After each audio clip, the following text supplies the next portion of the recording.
morning, welcome sa ating bagong video. Pasensya na, ganito yung boses ko eh.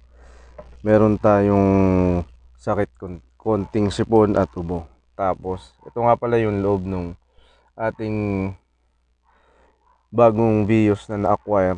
At tuturuan lang natin para sa tips kung paano kayo makakasiguro na yung inyong unit na nakuha ay talagang kalalabas lang o kaya hindi pag pag sinabing waiting dahil walang unit ang kasa. Ito, i-verify natin kung talagang kararating lang nito sa kasa nung bago namin makuha. First natin titignan kasi sabi sa atin nung ahente approved na kaso walang available na unit, kaya nag-wait kami ng mga almost 3 weeks. Tapos nung last Wednesday na-release nga tong unit. So tingnan natin, turo ko sa inyo kung ano yung mga palatandaan na nasabi ko nga na hindi na stock to ng matagal sa yard ng dealer. At sa totoong kadadala lang sa dealer nitong unit na to.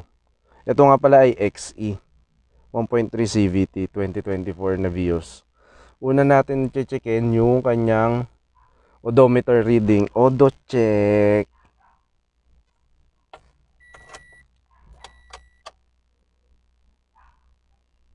Ayan. Ang total reading niya lang na tinakbo ay 46 kilometer. Amen. Yan. 46 kilometer. Nung nakuha namin to ay 9 kilometer yung naka-reflect dito sa odometer. Kung titignan mo, saktong-sakto siya kasi Santa Rosa yung aming dealer. Tapos ang planta ng Toyota is nasa Santa Rosa din. So good na good 'yan. Tapos ang sunod na titingnan natin ay yung makikita nyo yung yan, yung conduction number niya.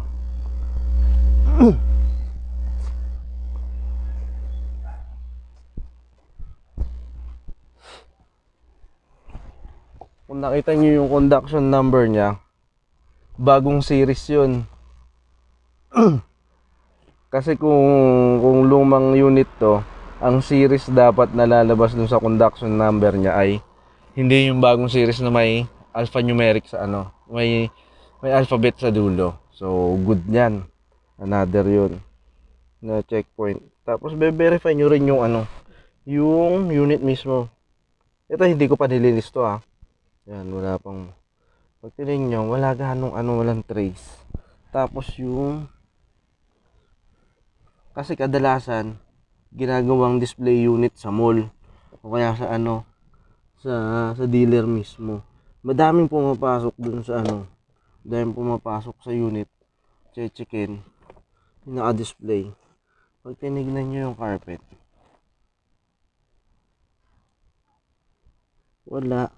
walang bahid na naghihimulmul na display ng matagal sa display unit. Yung display unit dinala sa mall, nilagay sa showroom. Tapos sunod pa, pag tinignan nyo yung singit-singit,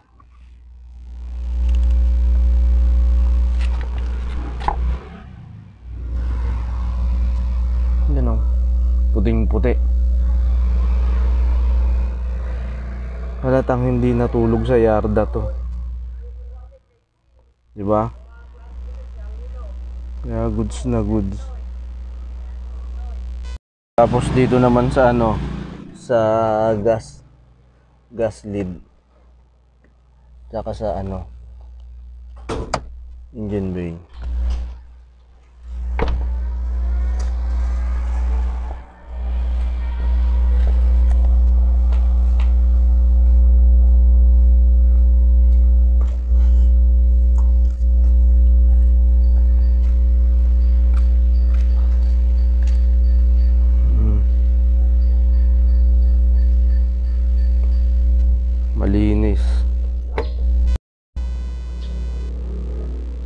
matinding wala tandaan na hindi bumiyahe yung unit. Walang kadumi-dumi yung yung singit-singit ng liner.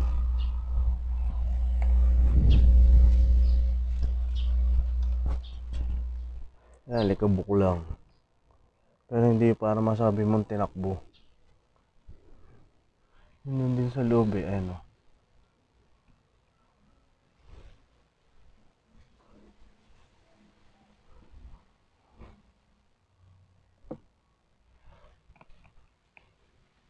Tapos yung radiator din tsaka condenser, pwede nyo checkin.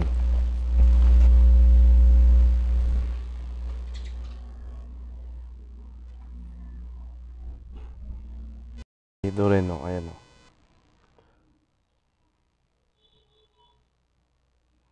diba? Halatang ka-assemble pa lang talaga ng unit.